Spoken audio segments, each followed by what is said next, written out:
சூனியத்துக்குள்ள.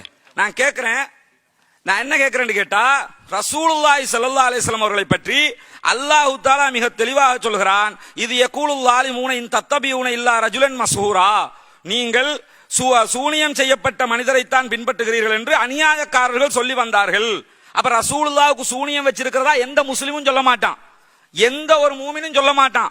அப்படி சொல்றவன் அநியாயக்காரனா ரசூலுல்லாஹ் அதை சொன்னா சொல்லிட்டு அல்லாஹ் தொடர்ச்சியா அதே வசனத்துல சொல்றான், உன்துர் கைஃப தரபு லக்கல் அம்சால் ஃபதல்லு ஃபலா யஸ்ததிஊன சபீலா, நபியே உங்களுக்கு எப்படி உதாரணம் சொல்றாங்கன்னு பாருங்க. இத சொல்லி வழிகட்டு போயிட்டாங்க. அத தெளிவா சொல்றாங்க, நபியே சூனியத்தினால் இவர் பாதிக்கப்பட்டிருக்கிறார் என்று அநியாயக்காரர்கள் சொன்னார்களாம்.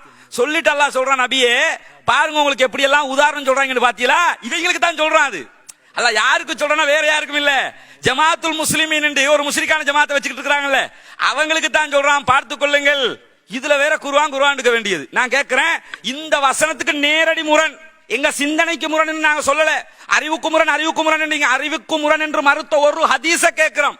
தத்ரீபு ராவியை தவிர வேற எதையும் உங்களுக்கு சொல்ல முடியல. அது ஹதீஸ் அல்ல, ஹதீஸ காட்டுங்க. இந்த ஹதீஸையும் குர்ஆனுக்கு தெளிவாக முரண்படுகிறது. ரசூலுல்லாஹ்வுக்கு பைத்தியம் பிடிக்காது, ரசூலுல்லாஹ் பைத்தியக்காரர் அல்லன்னு அல்லாஹ் சொல்லிட்டான். ரசூலுல்லாஹ்வை மனநோயாளிங்கிறீங்க, நினைச்சுக்கிட்டே இருப்பாங்களா, என்னடா செஞ்சுக்கிட்டு இருக்கோம், செய்யாத ஒண்ணு இப்ப செஞ்சுக்கிட்டு இருக்கிற மாதிரி அப்படி கற்பனை பண்ணிக்கிட்டே இருப்பாங்களா. நான் கேட்கிறேன், மனசாட்சி படி யோசிச்சு பாருங்க ஆலிம்சா, உங்களுக்கு இப்படி இருக்குன்னு உங்க புள்ள சொன்னா ஒத்துக்குருவீங்களா? நான் கேட்கிறேன், இது ஏன் தெரியுமா, இப்படி கேட்கலாமா, இப்படித்தான் கேட்போம். பால்குடி ஹதீஸுக்கு உங்க வீட்டுக்கு பத்துவா கொடுப்பீங்களா? கொடுங்க பாப்போம். கேட்டா இப்படி உலமாக்களுக்கு பேசலாமா?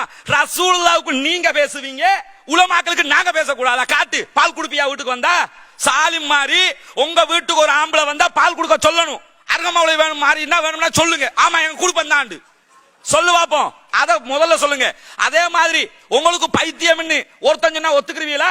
ரசூலுல்லாஹ்வுக்கு பைத்தியம்னு எழுதி வச்சிருக்கான், ஹதீஸ்ங்கறீங்க.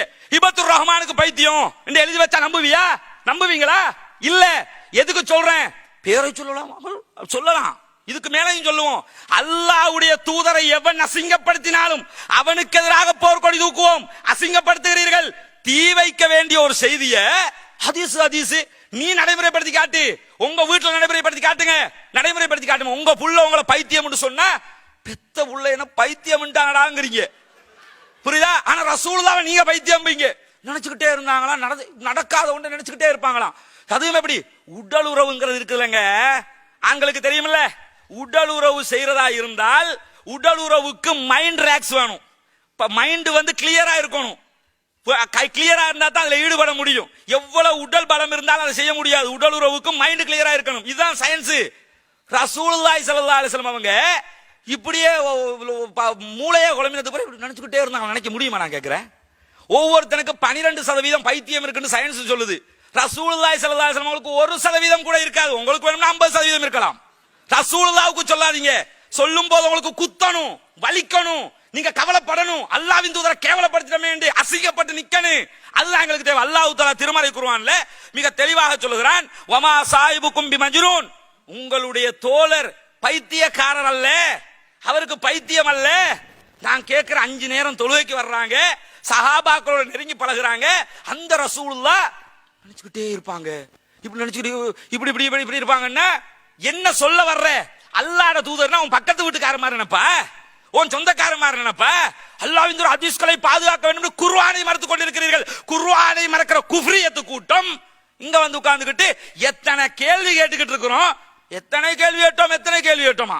யாரு கேள்வி கேட்டா? நீங்கள் எத்தனை கேட்டாலும் பதில் சொல்ல மாட்டோம். வெக்கம் இல்லை இந்த பதில சொல்றதுக்கு. அப்ப எதுக்கு ஒப்பந்தம்? அப்ப எதுக்கு விவாதம்? இவ்வளவு செலவழிச்சோம். உங்களுக்கு வேணும்னா விளையாட்டா இருக்கலாம், அதனால இத்தனை பேர் வந்திருக்காங்க. உங்களுக்கு வேணும்னா எங்க இத்தனை பேர் வந்திருக்காங்க பாருங்க, 250 பேர். நீங்க எண்ணி தலை எண்ணி பாருங்க, 250 பேர் இலங்கையில பல பாகத்துல இருந்து வந்திருக்கான். வேலை வெட்டியை விட்டுட்டு வந்திருக்கான். உங்களை மாதிரி வேலை வெட்டி இல்லாதவன் கிடையாது. அத்தனை பேர் வேலை வெட்டியை உட்கார்ந்துட்டு வந்து விவாதம் வந்து உட்கார்ந்தா அசால்ட்டா எடுத்துட்டு வந்த குறிப்பா பேசிக்கிட்டு இருக்காப்ல. நான் கேட்கிறேன், குறிப்பெடுத்துட்டு வந்து பயான் பண்ண கூப்பிடல, உங்களை விவாதிக்க கூப்பிட்டு தைரியம் இருந்தா புத்தம் இந்த புத்தகத்தில் இருக்கிற அக்கு வேற ஆணி வேறு காட்டி கொண்டிருக்கிறோம். நிரூபிங்கள். உள்ள வாங்க, சாலிமுக்கு வாங்க, ஹம்சுராலா வாங்க, மூசா நபி வாங்க, இப்ப சொன்ன சூனியத்துக்கு வாங்க, எல்லா விஷயத்துக்கும் வாங்க. திரும்ப பிஜே நாங்க பிஜே உங்களை மாதிரி குஃப்ரியத்து பையத் எடுக்கல. நாங்க பிஜே பையத்து செஞ்சவங்க கிடையாது. பிஜே யாரு? அல்லாஹ்வா? ரசூலா? கடவுளா? பிஜே சரி சொன்னா எடுப்போம், தவறு சொன்னா தூக்கி தூர வீசிட்டு போவோம். இத தெளிவா சொல்றோம். என்னமா பிஜே சொன்னா அடங்கி போயிருவாங்க. பிஜே வாப்பாவும் இல்ல உமாவும் கிடையாது ஒருத்தருக்கும். எங்க வாப்பா உமா சொன்னாலும் மார்க்கம்டா தான் எடுப்போம். யாரு சொன்னாலும் எதுக்கு நீ இதுக்கு அப்புறம் வேற என்ன செய்யுங்க. உமர் அலி உங்களுக்கு பையத்து செஞ்சிருக்கலாம், நீங்க இப்போ ஒருத்தருக்கு பையத்து செஞ்சிருக்கீங்களே, இது மாதிரி எவனும் பையத்து செய்யல.